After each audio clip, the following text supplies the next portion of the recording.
자, 송권은 마음속으로 장훈이 총나라의 정치를 찬미한 데 불만을 품었고, 또 그의 명성이 너무 성대해 백성들이 그를 두려워하여 자기를 위해 결코 쓰이지 않을 것이라고 의심해 그에게 심한 상해를 입힐 방법을 궁리하고 있었다. 미친놈이네. 마침 기염의 일이 생기자 이 기회를 이용해 장원을 들추어냈다. 기염이라는 건 뭔지 모르겠습니다. 한자로 뭐로 적혀 있는데 뭔지 잘 모르겠어요. 자, 사람 이름이네요. 사람 이름. 뭐 반역 사건이나 그런 건가 보네요. 지금 나오네요. 자, 기염은 자가 자휴이고 역시 오군 사람이다. 장훈이 그를 자기 수하로 불렀다. 송권은 그를 선조랑으로 삼았으며 관직이 상서까지 이르게 되었다. 기염은 성격이 정직하고 엄하며 청의를 발표하기를 좋아했다. 청의라는 것은 여기서 이제 인물 품평을 의미한답니다. 그는 당시 난관의 관소가 혼탁하고 마구 뒤섞여 있어 관원이 대부분 알맞게 인선되지 못했음을 알았다. 그래서 그는 착한 이와 사악한 자를 구별하고 어진 이와 어리석은 자를 구별해 쓰려고 했다.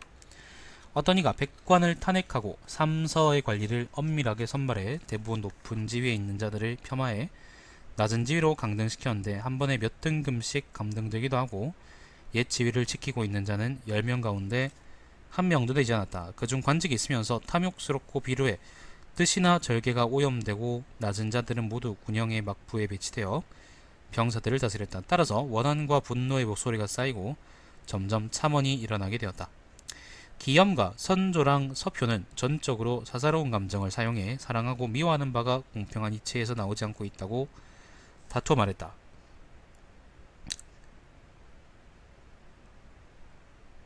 기염과 서표는 모두 죄로 인해 자살하게 되었다. 죄로 인정되어 자살하게 되었다. 장호는 줄곧 기염 서표와 뜻을 같이 알고 자주 편지를 주고받았으므로 곧바로 그에게도 죄가 씌어졌다. 송권은 관리에게 장원을 가두게 하고 다음과 같이 명했다. 이게 그러니까 영모 사건이 아니네, 그죠? 일단 계속 읽어보죠.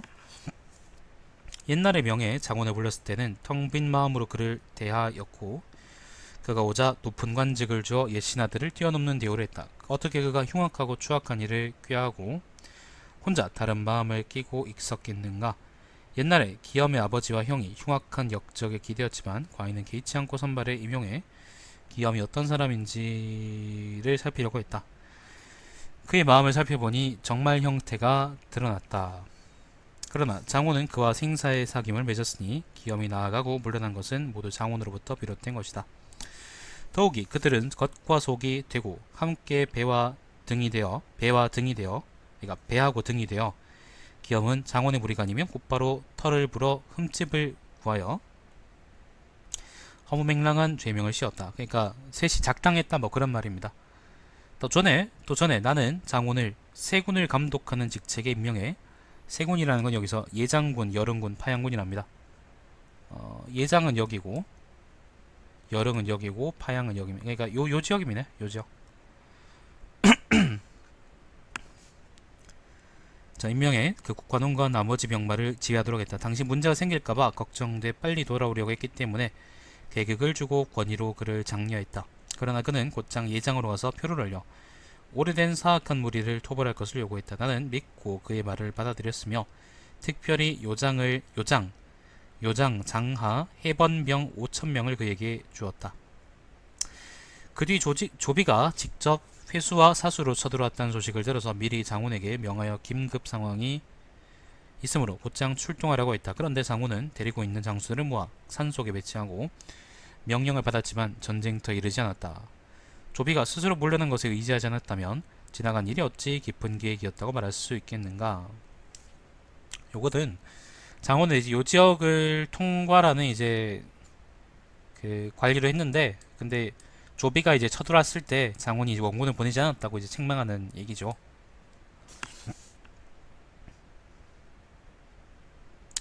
자, 또 을레라는 자는 본래 점후에 뛰어남으로 점술인가? 장원은 불렀는데 장원은 앞뒤로 그를 총나라로 데리고 가기를 원하고 다른 나라에 알리고 그를 과장해 말했다. 또 을레가 돌아온 다음에는 당연히 친히 그의 본래 직무를 하게 해야 하지만 장원은 그에게 상서 후전왕의 일을 하도록 했다. 이와 같은 부서 배치는 장원에게 있었을 뿐이다. 또 장원은 가원에게 내가 그대를 추천해 어사로 삼아야 한다고 했으며, 장강에게는, 장강은 사람의 이름입니다, 내가 그대를 임용해 가원을 대신해야 한다고 말했는데, 대신하게 해야 한다고 말했는데, 이것은 직접 나라의 은전을 팔아 자기 형세를 지키기 위한 것이었다. 그의 사악한 마음을 살펴보면 하지 않은 것이 없다. 나는 차마 그에게 시신을 저자에 드러내게 할 수 없기에 지금 내쫓아 본군으로 돌아가 하극간원의 일을 하도록 하겠다. 아, 장훈아, 죄를 면한 것이 다행이로다. 아직 끝이 아닙니다. 근데 자, 장군 낙통이 표를 올려 장훈을 변호해 말했다.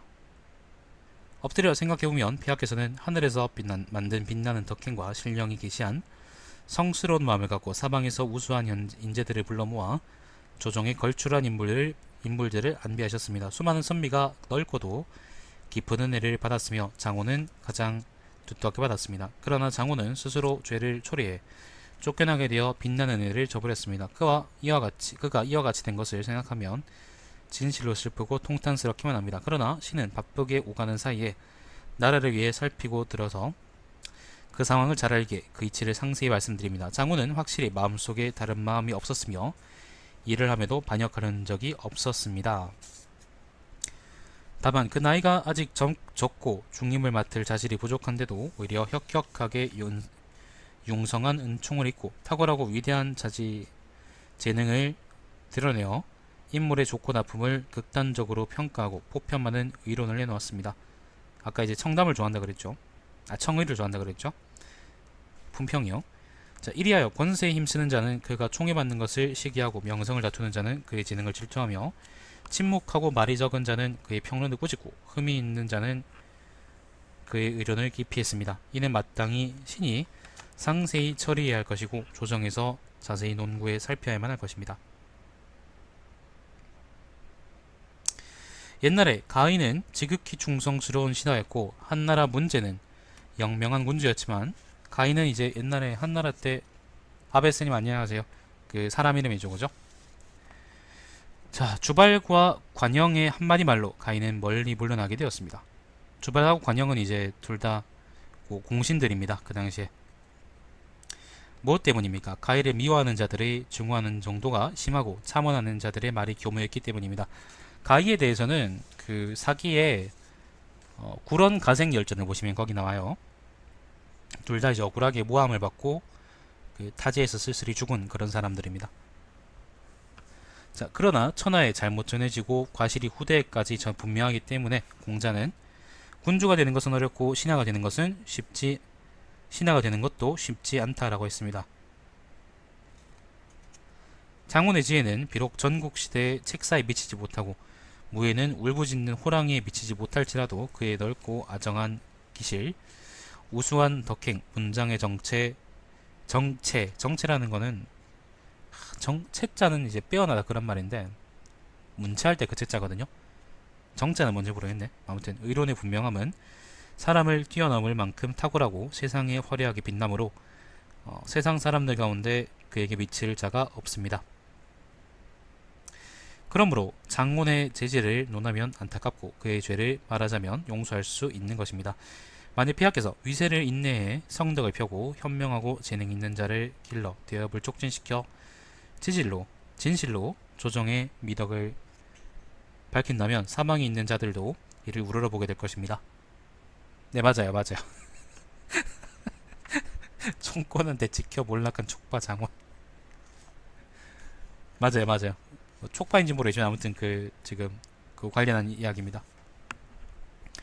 자, 나라는 기염을 반역자의 일족으로 받아들이지 않고 그를 평민과 똑같이 보았기 때문에 먼저는 주치에게 임명되었고 그 다음에는 사람들에게 천거되어 조정에서 임용되었으며 장원과도 교제를 맺게 되었습니다. 네, 고맙습니다. 방금 뭐 다셨더라고요. 그거 봤습니다. 방금.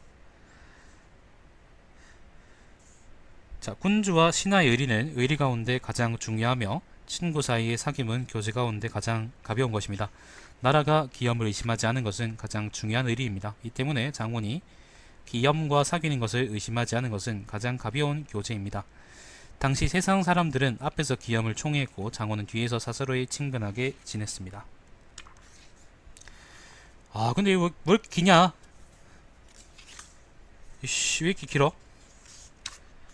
오랫동안 사악한 행동을 해온 백성은 험한 산속에 풀어놓으면 강인한 도적이 되고 평탄한 땅에 안비하면 강력한 병사가 됩니다. 그러므로 장군의 생각은 오래된 사악한 무리들을 취해 강력한 도적들의 침해를 제거하는 동시에 강력한 병사의 역량을 증진시키려고 했던 것입니다. 다만 스스로 지휘하던 중에 알맞은 때를 잃어 공로가 그가 말한 것과 부합되지 않았을 뿐입니다. 그가 보낸 병사들은 허한과 비교하면 숫자가 많고 적음에서 장원이 적었던 것이 아니며 사용한 병사가 강하고 약함에서는 장원이 허한보다 아래가 아니었으며 허한이 누구였더라? 앞에 열전에 나왔던 것 같은데 진군하는 속도가 느리고 빠르면서도 장원이 허한에게 뒤지지 않았습니다. 그러므로 그는 가을과 겨울이 교차하는 달이 되면 비상사태에 대비하기 위해 전쟁터로 달려갔고 감히 은혜를 입고 힘을 남기지 않았습니다. 장군이 총나라로 왔을 때 지금 그거 나오네요. 그들과 함께 을레를 칭찬한 것은 비록 신이 국경 밖에 있는 자와 사사로이 사귄 일은 없을지라도 그 까닭을 헤아릴 수 있습니다. 국경 밖에서의 사사로운 사귐은 군주의 명령이 없이 개인적으로 서로 관계를 맺는 것으로 나라는 일을 위하는 것이 아니라 은밀히 서로 소식을 전하는 것입니다. 군주의 명령을 받들어 출행하여 한편으로는 두 나라 군주와 우호관계를 맺고 아울러 이 기회에 개인적인 교분을 나눈다면 이건 역시 사신의 통상적인 도리입니다. 그러므로 공자는 이웃나라에 사자로 왔을 때 사사로이 사람들을 만나는 예의가 있었고 계자가 중원의 여러 나라를 방문했을 때도 계자라는 것은 이제 열른 계자죠. 개찰이죠. 개찰. 사사로이 연회를 열어 환담하는 예가 있습니다. 옛 사람들은 그 나라 군주를 이해하려면 그 나라 사신을 살펴보고 그 나라 사신이 통찰력을 갖고 있음을 보면 그 나라 군주의 안목이 밝고 원대함을 안다고 했습니다. 장원이 만일 은례를 칭찬해 상대방이 은례를 찬탄하도록 할 수 있었다면 진실로 우리 대신들 중에 우수한 인재가 많음을 밝힌 것이며 장원을 사신으로 내보낸 것은 적합한 인선이었음을 알 수 있고 다른 지역의 나라의 미덕을 나타내며 다른 나라의 군주의 아름다운 명성을 드러내게 된 것입니다. 드날리게 된 것입니다. 이 때문에 큰 진나라의 조문자라는 것은 그 조나라의 대부쯤 됩니다. 조나라의 시조쯤 되는 사람입니다. 조문자가 송나라로 가서 결명할 때 굴건에게 수회를 칭찬했고 사람 이름이겠죠. 초나라의 왕손허가 진나라 북쪽 신나라의 사신으로 왔을 때 조왕에게 좌사 의상을 칭찬했던 것입니다. 이들도 다른 나라의 중신에게 향했지만 자기 나라 신하를 찬탄하러 간 것이며 경전에서 나라를 빛낸 것으로서 찬미하였고 사사로이 교제한 것으로 기록하지는 않았습니다. 엄청 기네요. 왕정은 안에서 시세를 걱정하지 않고 밖에서는 전쟁에 관심이 없었습니다. 장훈은 그를 사심없이 탄핵했으며 거짓없이 추궁했습니다.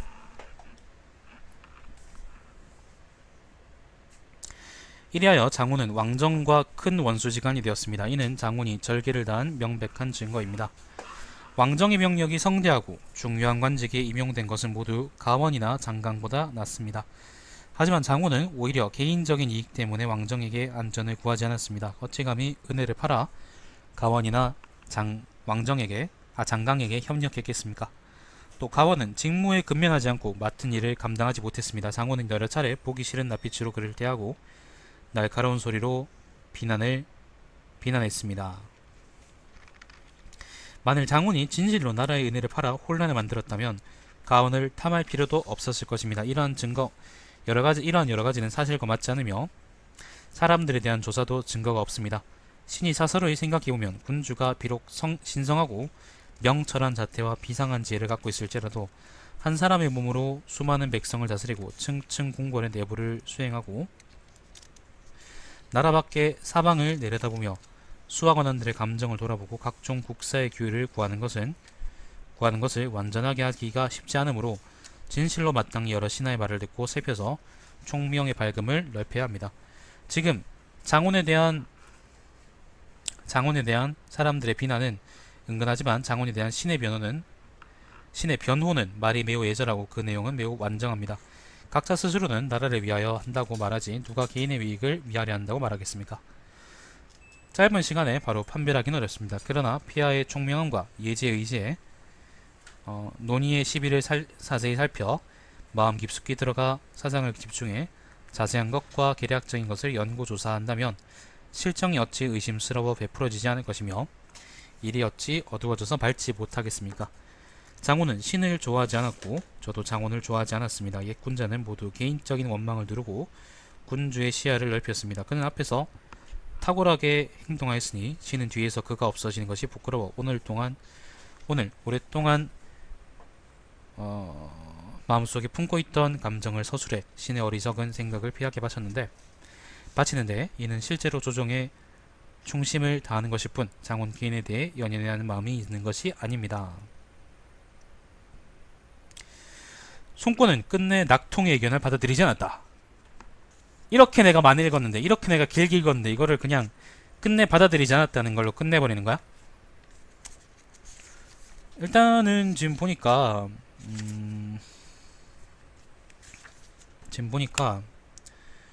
그 장훈이 이제 총나라의 정치를 참여한 데 대해서 불만이 있었다. 손권이. 그래서 그걸 가지고 이제 트집을 잡을 생각을 하고 있었는데 우리 쥐새끼가. 근데 이제 기염이라는 사람에 대한 사건이 생기자 그거를 가지고 트집 잡아서 이제 장훈을 탄핵했던 모양이에요.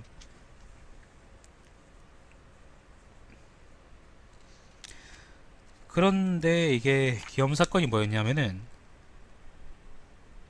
그러니까 기염이라는 사람이 이제 그 당시 오나라 정치가 좀 더럽다 뭐 그런 식으로 해서 이제 사람 고관들을 막 탄핵시켜가지고 그 막 이제 그랬던 난리를 피웠던 모양인데, 그것 때문에 이제 장훈이 연루돼가지고 기염하고 이제 그거하고 비슷한 서표라는 사람도 죽어버리고, 그리고 장훈도 거기 연루돼가지고 아마 조정에서 그냥 배출돼버리고 그랬던 모양입니다. 지금 얘기를 보니까 그런 거 같네요. 근데 너무 긴 거 아님? 이렇게. 자, 아무튼 받아들이지 않았답니다.